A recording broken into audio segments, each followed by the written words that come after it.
Katika bonde lililozungukwa na vilima vya Kibwanga palikuwepo soko lililojulikana kwa makelele, harufu ya mazao mabichi na msongamano wa wanunuzi na wachuuzi waliotafuta riziki chini ya jua kali. Ndani ya mandhari hayo ya vumbi na jasho ilichipuka hadithi ya ndugu wawili, Zack na Sofia, waliokuwa kama moto na petroli, wakitagusana tu hulipuka. Maisha yao yalikuwa safari ya mikwaruzano isiyokwisha, safari iliyoanza tangu utotoni na kukua pamoja nao kama kivuli kisichotengana na mwili. Na kusabahi kwa staha na unyenyekevu mwingi, nikikualika kwenye simulizi hii ya siku ya leo yenye mada sokomoko sokoni, na mie wako Mhandisi Kahiga Mwangi. Kongoni.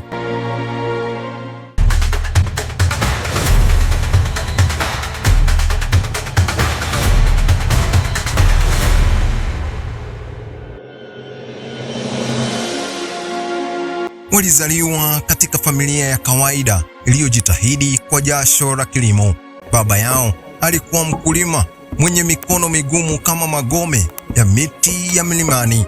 Mama yao akiwa mama wa nyumbani aliyefuma subira kama kikapu cha mianzi. Lakini katika nyumba hiyo iliyojengwa kwa matofali ya udongo na kupakwa rangi ya chokaa, hakukuwa na amani ya kudumu. Zack alikuwa na roho ya ushindani iliyopindukia. Alitaka kudhibitisha ubabe wake kila mara.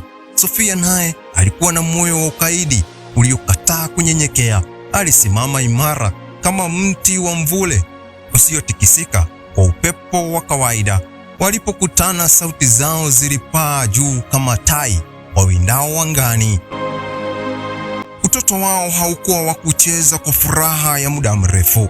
Kila mchezo uligeuka mashindano, kila mashindano yakawa chanzo cha migogoro. Walipokuwa wakichota maji kisimani, ndoo zilipatana kwa maksudi. Walipokuwa wakilima kondeni, majembe yaligongana kwa maksudi. Walipokula, sahani ziligusana kwa hasira.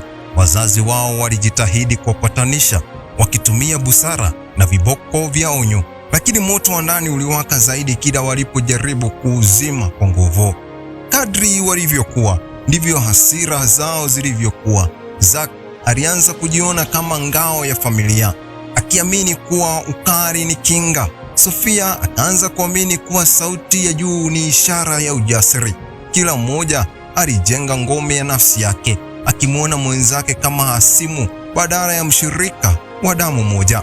Hata hivyo, ndani ya kina cha mioyo yao palikuwepo chembe ya upendo wa kindugu iliyojificha kama chemichemi chini ya mwamba mgumu. Lakini chemichemi hiyo haikupewa nafasi ya kububujika.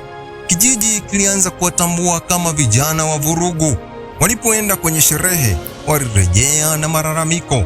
Walipoingia kwenye mikutano ya vijana, walitoka wakiwa wameacha sintofahamu. Sifa yao ilitangulia kama kivuli kinachotembea mbele ya mtu, jua likiwa nyuma. Wazazi wao walizidiwa na fedheha na majonzi, wakihisi kana kwamba walikuwa wakilea radi ndani ya paa la nyumba yao.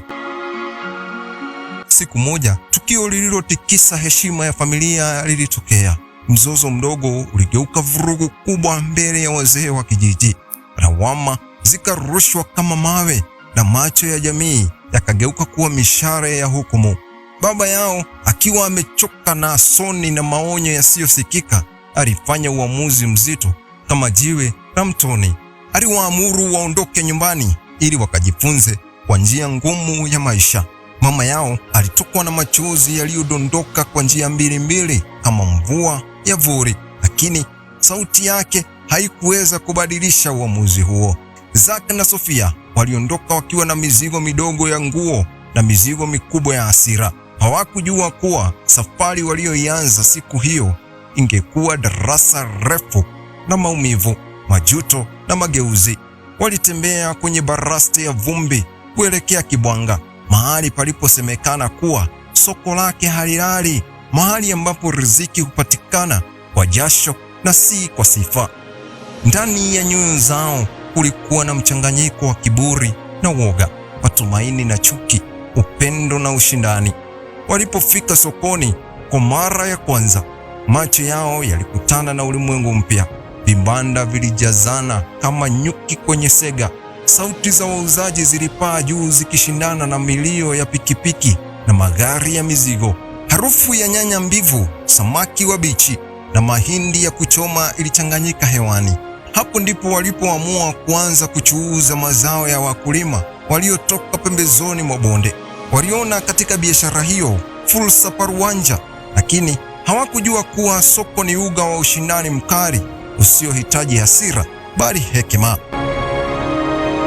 Siku za mwanzo zilikuwa za kujifunza. Walijifunza kupima kwa mizani, kupangilia mazao kwa ustadi na kuwavutia wateja kwa tabasamu la kulazimishwa, lakini tabasamu hilo halikudumu. Fii walipoguswa na maneno ya kejeli au ushindani wa majirani, damu yao ilichemka kama maji ya sufuria juu ya jiko. Migogoro ilianza kuota mizizi upya, safari hii katika ardhi ya soko. Zack aliona kila changamoto kama vita ya ushindani. Sofia aliona kila pingamizi kama dharau inayopaswa kulipizwa. Wateja walipojaribu kupunguza bei, sauti zilipanda. Wafanyabiashara wenzao walipolalamika kuhusu nafasi, mabishano yaligeuka mivutano. Soko likaanza kuwafahamu kama ndugu wanaochochea rabsha. Lakini ajabu ni kwamba waliposhuhudia dhuluma dhidi ya mnyonge, waliinuka kwa ujasiri wa ajabu, wakitetea haki kana kwamba walikuwa walinzi wa usawa. Ndani ya vurugu zao kulikuwa na msimamo dhidi ya ukandamizaji. Hivyo ndivyo mbegu ya hasira ilivyopandwa, ikamea na kuota matawi katika ardhi ya kibwanga.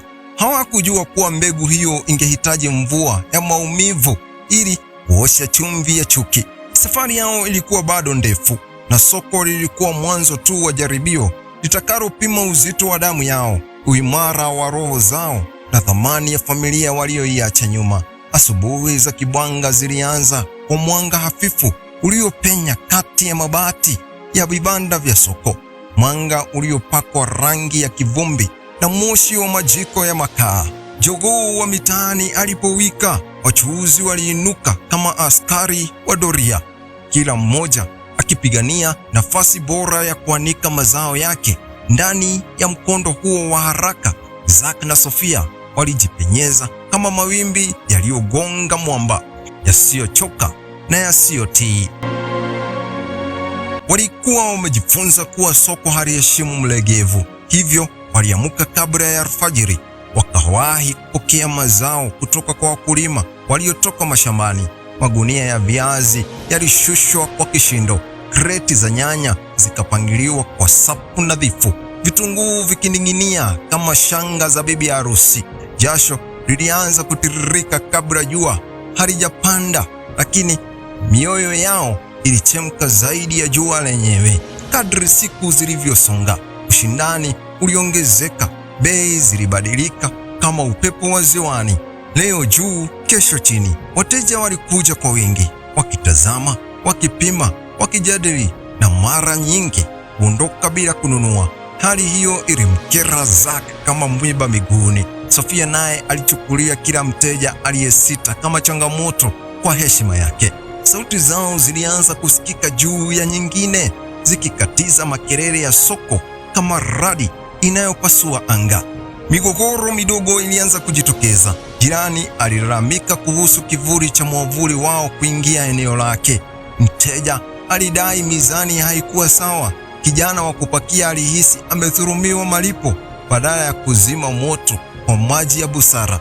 Ndugu hawa walimimina mafuta ya hasira. Maneno makali yalirushwa kama mishale. Mikono ilitikisika kwa jazba. Nyuso zikawa nyekundu kama nyanya mbivu walizokuwa wakiuza. Sifa yao ilianza kukua kama hadithi ya kutisha. Wafanyabiashara waliona kama kibunga. Walipopita waliacha kivumbi. Wateja wengine waliwaepuka, wakihofia kuingia katikati ya mvutano. Lakini kulikuwa na kundi la wateja waliowaheshimu kwa msimamo wao dhidi ya dhuluma. Waliposhuhudia mama mdogo akinyanyaswa kwa tozo isiyo halali, waliinuka kama simba wanaolinda kifaru mdogo. Walipomwona kijana maskini akidharauliwa kwa mavazi yake, walimkingia kifua bila kusita. Ndani ya ukali wao kulikuwa na chembe ya haki iliyowaka kama taa gizani. Hata hivyo, chembe hiyo haikuweza kufunika kivuli cha vurugu. Siku moja, msuguano kuhusu nafasi ya kupakua mazao uligeuka purukushani kubwa. Vifaa vilivyosukumana, magunia yakaporomoka, nyanya zikatawanyika ardhini kama damu ya matunda. Watu walikusanyika kwa shauku ya kushuhudia. Sauti zikapanda na taharuki ikatawala.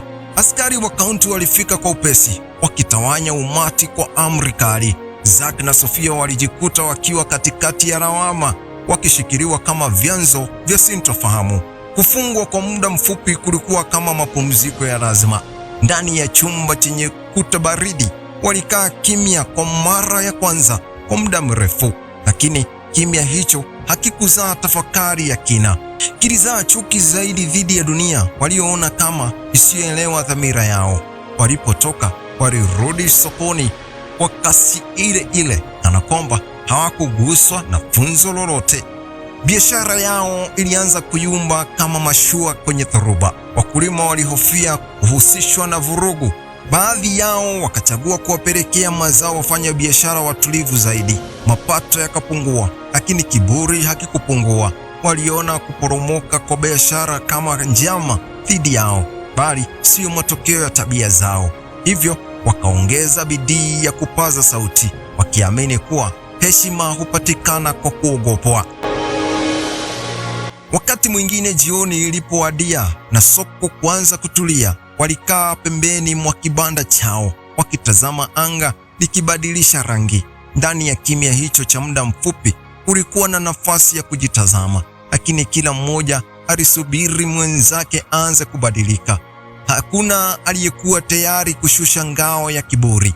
Upendo wao wa kindugu ulijitokeza kwa matendo madogo: kugawana chakula, kubeba mzigo wa mwenzake alipochoka, lakini haukuweza kushinda kivuli cha hasira kilichowazunguka.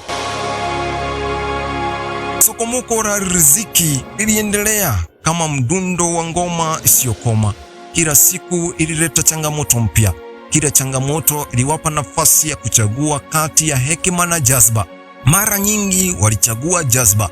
Hivyo ndivyo walivyozidi kujenga ukuta kati yao na jamii. Ukuta ulitengenezwa kwa matofali ya maneno makali na saruji ya kiburi.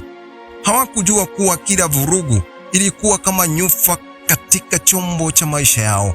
Nyufa hizo ziliongezeka pole pole, zikisubiri siku ambayo shinikizo lingekuwa kubwa mno na chombo kupasuka. Lakini bado walitembea kifua mbele, wakiamini kuwa nguvu ni sauti ya juu na ushindi ni kumshinda mwingine. Soko lilikuwa shule na somo lilikuwa likirudiwa kila siku. Swali lililobaki lilikuwa kama wangekubali kulielewa kabla gharama haijawa kubwa kuliko walivyoweza kubeba. Kadri majira yalivyobadilika na upepo wa kibwanga kubeba harufu ya mavuno mapya, ndivyo hali ya Zack na Sofia ilivyozidi kuwa tata. Soko halikuwa tena uwanja wa kujitafutia mkate pekee, bali kilikuwa kioo kilichoakisi sura halisi ya nafsi zao. Kila siku ilianza kama kawaida: kuanika mazao, kupanga bei, kuvuta wateja. Lakini chini ya utaratibu huo wa nje ulikuwa na mvutano wa ndani uliokuwa kimya kimya. Sifa yao ya uchochezi ilikuwa imetangulia mbele yao kama kivuli cha jua la dhuhuri. Wafanyabiashara waliongea kwa sauti za chini walipowaona wakipita. Baadhi yao waliwahurumia, wakiona ndani yao vijana waliopoteza mwelekeo. Wengine waliwaogopa, wakihofia kuwa karibu nao ni kualika dhoruba. Lakini Zack na Sofia hawakujali minong'ono hiyo, kwani kwao dunia ilikuwa uwanja wa mapambano, na kila aliyeonekana kupinga msimamo wao alihesabika kama mpinzani. Siku moja, upepo wa mabadiliko ulivuma kwa namna isiyotarajiwa. Serikali ya kaunti ilianza operesheni ya kuimarisha utaratibu sokoni.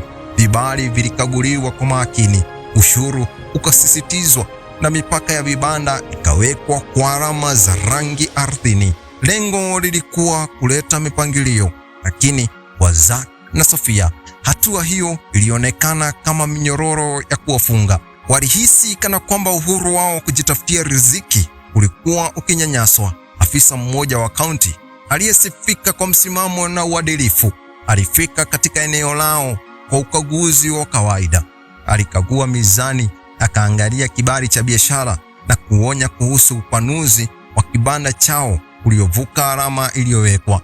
Onyo hilo lilikuwa la kiutaratibu, lakini ndani ya masikio ya Zack lilisikika kama dharau. Sofia naye alihisi kuwa mamlaka ilikuwa ikitafuta sababu ya kuwanyamazisha.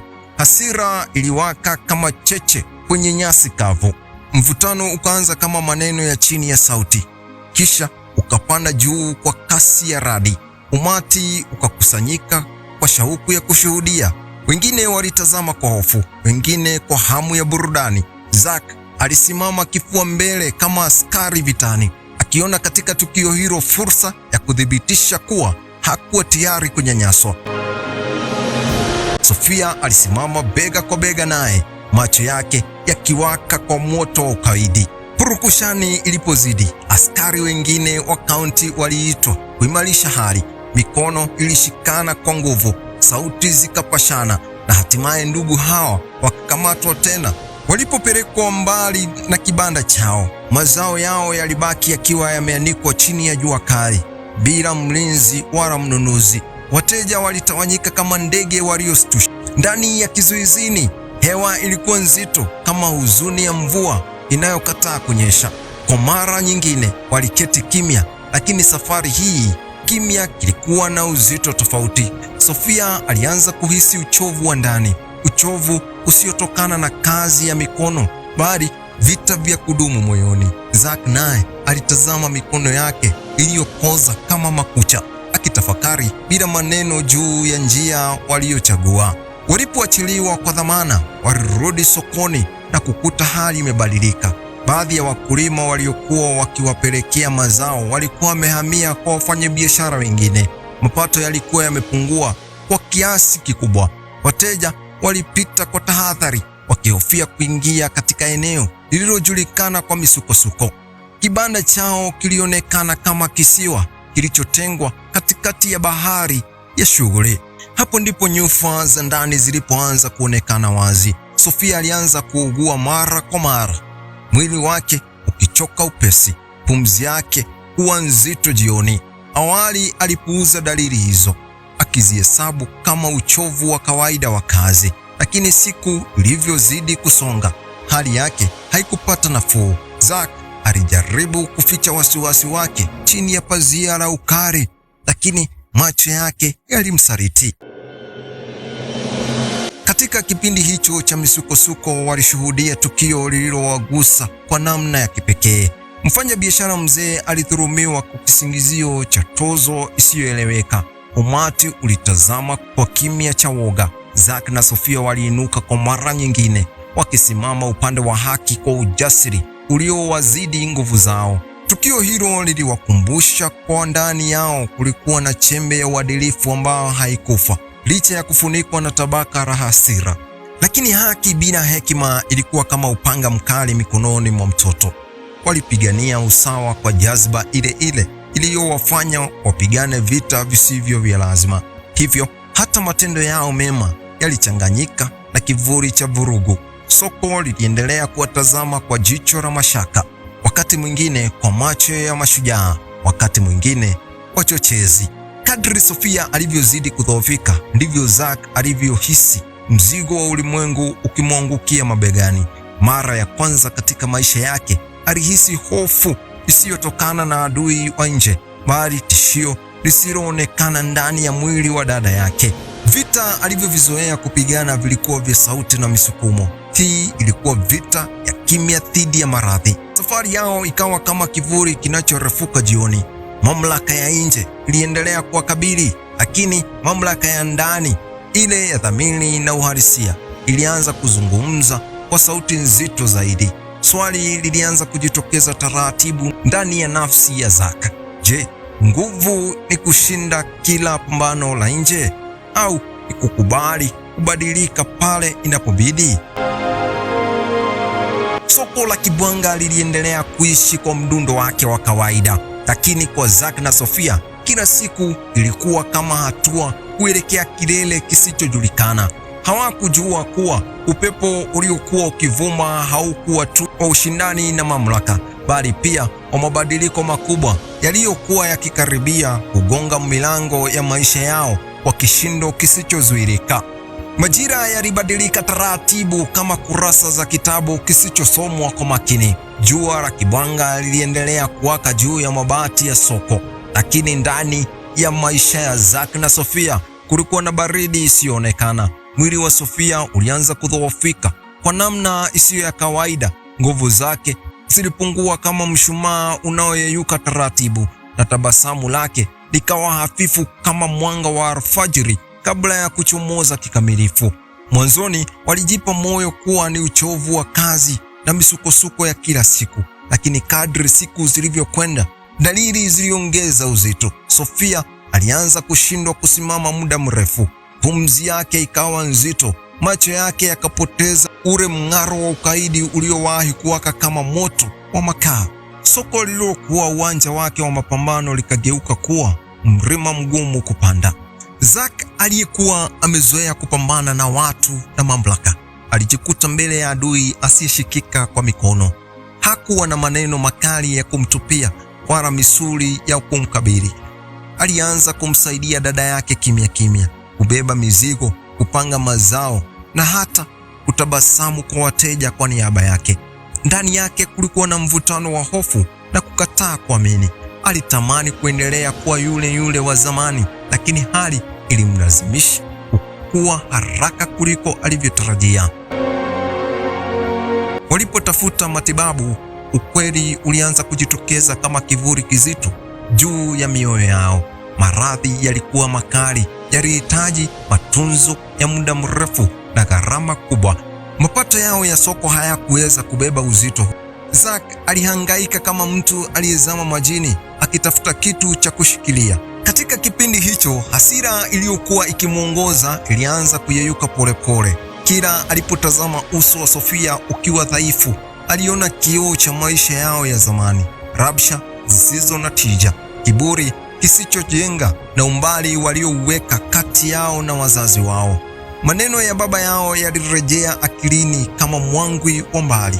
Machozi ya mama yao yakawa kama tone la chumvi kwenye jeraha la moyo. Sofia aliyekuwa imara kama mwamba alianza kuwa mpole kama mchanga wa ufukweni. Macho yake yalijaa tafakari ndefu. Ndani ya udhaifu wake kulikuwa na utulivu ambao haujawahi kuonekana hapo awali. Ndugu hawa wawili waliowahi kupigana bega kwa bega dhidi ya dunia, sasa walikaa kimya wakitazamana kwa hisia nzito. Kimya hicho kilikuwa na uzito wa maneno elfu: majuto, msamaha, upendo na hofu vikichanganyika bila sauti. Siku moja hali ya Sofia ilibadilika ghafla kama upepo unaobadilisha mwelekeo baharini. Mwili wake haukuweza tena kuhimili mapambano ya muda mrefu. Zack alihisi ardhi ikimtoka chini ya miguu yake. Alisimama kando yake akiwa hana silaha wala mbinu, akishuhudia maisha yakipungua kama maji kwenye chombo chenye tundu. Wakati ulionekana kusimama, hewa ikawa nzito na moyo wake ukapigwa na radi ya huzuni. Sofia kwa bahati mbaya akatangulia mbele za haki kimya kimya.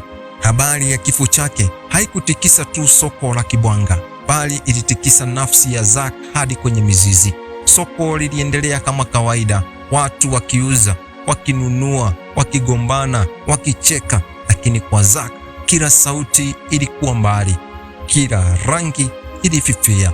Maziko yalifanyika kwa unyenyekevu. Wale waliowahi kuwaogopa walikuja kwa huzuni.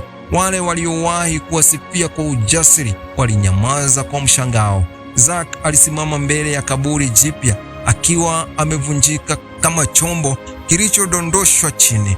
Ndani yake kulikuwa na ombwe lisilozibika kwa maneno ya faraja. Alibaki peke yake katika vita vya kwanza ambavyo hangeweza kushinda kwa nguvu. Miezi ilipita polepole kama konokono. Zack aliendelea kufungua kibanda sokoni, lakini kila kona ilimkumbusha dada yake. Kiti alichokalia, namna alivyopanga nyanya kwa ustadi, jinsi alivyosimama imara wakati wa migogoro. Kila kumbukumbu ilikuwa kama sindano ndogo ikichoma moyo wake. Hapo ndipo tafakari ya kweli ilipoanza kuchanua. Alianza kutambua kuwa nguvu ya kweli haikuwa katika sauti ya juu wala mkono ulio tayari kupigana. Nguvu ilikuwa katika kujidhabiti, katika kusamehe, katika kujenga badala ya kubomoa. Maumivu yaligeuka kuwa mwalimu mkali lakini mwenye hekima. Alianza kuachana na makundi ya vurugu. Akaanza kusikiliza zaidi kuliko kuzungumza. Akaanza kupima kabla ya kuchagua hatua. Ndani ya usiku mrefu wa upweke, taswira ya wazazi wake ilimjia mara kwa mara. Alikumbuka jinsi walivyowalea kwa taabu na matumaini. Alikumbuka siku ya kufukuzwa nyumbani, kiburi kikiwa kimefunika macho yao. Sasa baada ya kumpoteza Sofia, alitambua kuwa muda hauwezi kurudishwa nyuma, lakini aliamini kuwa toba inaweza kufungua mlango uliofungwa kwa muda mrefu. Kivuli cha maumivu kilimfunika, lakini ndani yake kulianza kuchomoza mwanga mdogo wa mabadiliko. Zack aliamua kuwa hangeishi tena kama radi isiyochagua pa kupiga. Aliamua kuwa kumbukumbu ya Sofia isingebaki katika rabsha za soko, bali katika matendo mema yatakayojenga heshima ya jina lao. Maumivu yake yakageuka mbegu ya toba, na toba hiyo ikaanza kuota mizizi ndani ya moyo uliowahi kuwa mgumu kama jiwe. Maisha yake hayakuwa ya vita vya nje, bali ya mapambano ya ndani. Na katika mapambano hayo, Zack alianza kushinda kwa njia ambayo hakuwahi kuijua hapo awali, ya kukubali udhaifu na kukiri makosa, na kwa kuanza safari ya kurudi kwenye chemichemi ya familia aliyokuwa ameiacha zamani. Baada ya miezi 6 ya kuishi chini ya kivuli cha huzuni, Zack alihisi kama mtu aliyekuwa akitembea jangwani bila dira. Soko la Kibwanga liliendelea kwa kelele na misukosuko yake ya kawaida, lakini ndani yake kulikuwa na utulivu wa kulazimishwa. Hakuwa tena yule kijana wa kurukia kila cheche ya mzozo. Macho yake yalikuwa na kina cha maumivu, na hatua zake zilikuwa nzito kwa tafakari.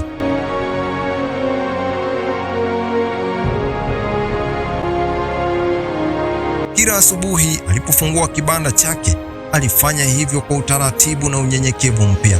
Hakupaza sauti kwa wateja, hakujibizana kwa jazba na majirani. Alijifunza kusikiliza malalamiko bila kugeuza kila neno kuwa shambulio. Wengine walishangaa kimya chake, wengine walikiona kama ishara ya udhaifu, lakini ndani yake alijua kuwa kimya hicho kilikuwa ishara ya mapambano aliyokuwa akiyashinda hatua kwa hatua. Hata hivyo, kadri alivyotulia, ndivyo kumbukumbu za nyumbani zilivyozidi kumjia kwa nguvu. Alikumbuka harufu ya udongo wa shamba na baba yake baada ya mvua. Alikumbuka sauti ya mama yake akiita mezani jioni. Alikumbuka siku ya kuondoka kwao, mioyo ikiwa migumu kuliko mawe ya mtoni. Sasa, baada ya kumpoteza Sofia, alitambua kuwa muda ulikuwa umebeba mengi kama maumivu, majuto na nafasi ya kurekebisha. Uamuzi wa kurudi nyumbani haukuwa mwepesi. Kiburi kilijaribu kumvuta nyuma kama nanga nzito. Hofu ya kukataliwa ilimzunguka kama ukungu wa asubuhi. Lakini sauti ya ndani iliyochongwa na maumivu ya kumpoteza dada yake ilimuongoza kusonga mbele. Alijua kuwa kama hangeendelea kukaa mbele, jeraha la familia lisingepona kamwe. Alifunga kibanda chake siku moja mapema kuliko kawaida. Aliwaeleza wachache waliobaki karibu naye kuwa angechukua muda wa mapumziko. Hakukuwa na maelezo marefu, bali uamuzi tulivu uliojaa uzito na dhamira. Alianza safari ya kurejea kijijini, barabara ile aliyowahi kupita kwa kiburi miaka mingi iliyopita. Safari hii hakuwa na hasira wala ukaidi. Alipokaribia nyumba ya wazazi wake, moyo wake ulidunda kwa kasi kama ngoma ya sherehe. Lakini sherehe hii ilikuwa ya hofu na matumaini yaliyochanganyika. Nyumba ilionekana ile ile, lakini alihisi kana kwamba miaka yote aliyokaa mbali ilikuwa imeacha alama hewani. Mlango ule ule uliokuwa umefungwa nyuma yake siku ya kufukuzwa sasa ulikuwa mbele yake tena, ukimsubiri kwa kimya kizito. Kukutana kwao kulikuwa na hisia zilizochanganyika kama mvua na jua zilizokutana angani. Wazazi wake walikuwa wamezeeka, nywele zimejaa mvi kama ishara ya miaka ya mawazo na maombi. Macho yao yalibeba mshangao, huzuni na upendo uliokuwa haujazimika. Zack alisimama mbele yao bila kifua mbele, bila sauti ya juu, akiwa kama mtoto aliyerudi kutoka safari ndefu ya kujitafuta. Habari ya kuaga kwa Sofia ilipowafikia, huzuni ilitanda kama wingu jeusi juu ya paa la nyumba. Mama yake alidhoofika kwa machozi. Baba yake alinyamaza kwa muda mrefu, macho yake yakielekea mbali kana kwamba alitazama kumbukumbu za zamani.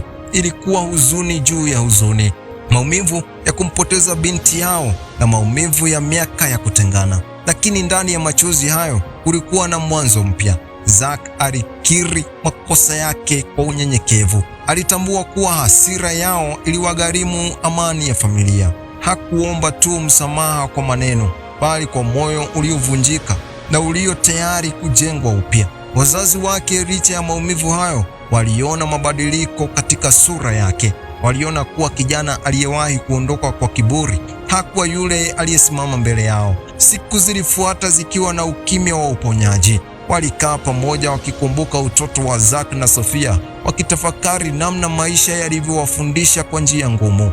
Nyumba ile iliyowahi kuwa na sauti za migogoro sasa ilijaa sauti ya maombi na tafakari.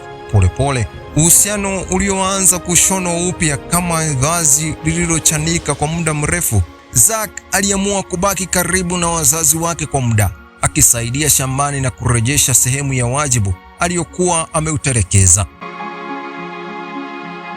Alifanya kazi kwa idili na unyenyekevu, akijifunza kuwa ardhi inahitaji subira zaidi kuliko nguvu. Alianza pia kushiriki katika shughuli za kijiji kwa utulivu, akitumia uzoefu wake wa soko kuhamasisha vijana kuhusu kujidhibiti na kujenga badala ya kubomoa.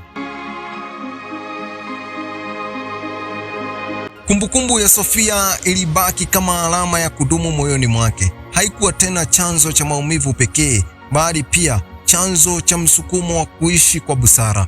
Aliamua kuwa urithi wa dada yake usingekuwa vurugu za sokoni, bali mabadiliko ya kweli katika familia ya jamii. Hatimaye familia ilianza kujikusanya tena kama vipande vya chungu kilichovunjika na kuunganishwa kwa uangalifu. Maumivu hayakutoweka kabisa, lakini yaligeuka kuwa daraja la kuwaunganisha badala ya ukuta wa kutenganisha.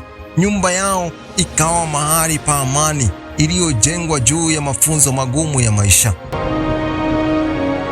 Zack alitambua kuwa safari yake haikuwa tu ya kutoka sokoni kurudi kijijini, bali ya kutoka hasira kwenda utulivu, kutoka kiburi kwenda unyenyekevu, kutoka upotevu kwenda urejesho. Na katika safari hiyo aligundua kuwa familia ni chemichemi ambayo hata ukikimbia mbali kiasi gani, bado inabaki kuwa mahali pa kurejea na kuosha vumbi la makosa na kuanza upya kwa moyo ulio safi. Sokomoko Sokoni ni kisa kinachobeba pumzi ya maisha halisi, maisha yenye milima na mabonde, hasira na huruma, kupoteza na kupata. Ni simulizi inayodhihirisha kuwa tabia isiyodhibitiwa huweza kuwa adui mkubwa kuliko mpinzani wa nje. Zack na Sofia walipambana na dunia wakiamini kuwa nguvu ni kupaza sauti na kushinda mabishano. Lakini maisha yaliwafundisha kwa njia chungu kuwa ushindi wa kweli hauko katika kuangusha wengine, bali katika kuijenga nafsi. Kifo cha Sofia kilikuwa kama radi iliyopasua anga la maisha yao. Kilivunja Zack, lakini pia kilimwamusha.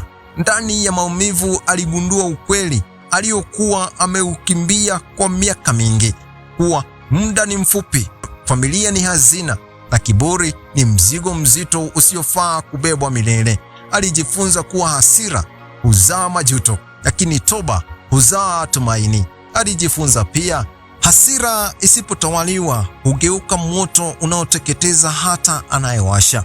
Kupigania haki ni jambo la heshima, lakini haki bila hekima hugeuka vurugu. Familia ni ngome ya kwanza ya mwanadamu. Kuipoteza ni kujipoteza. Maumivu yanaweza kuwa darasa la mabadiliko kama moyo uko tayari kujifunza.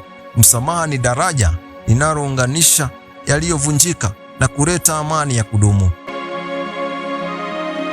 Mwisho wa yote, hadithi hii si ya sokomoko pekee, bali ni ya mageuzi ya ndani. Ni ushuhuda kuwa hata moyo uliokuwa mgumu kama jiwe unaweza kulainishwa na matukio ya maisha. Ni ukumbusho kuwa hakuna aliye mbali sana asiyeweza kurudi, na hakuna jeraha lililo kubwa sana lisiloweza kupona kwa msamaha na upendo. Hapo ndipo rabsha inapogeuka rehema, huzuni inageuka somo, na aila ikapata nafasi ya kuanza upya katika mwanga wa amani. Natia nukta hapo kwa leo, ikikushukuru kwa kuendelea kuburudika na kujifunza kwa mapana na marefu. Nimekuwa wako Mhandisi Kahiga Mwangi. Baraka.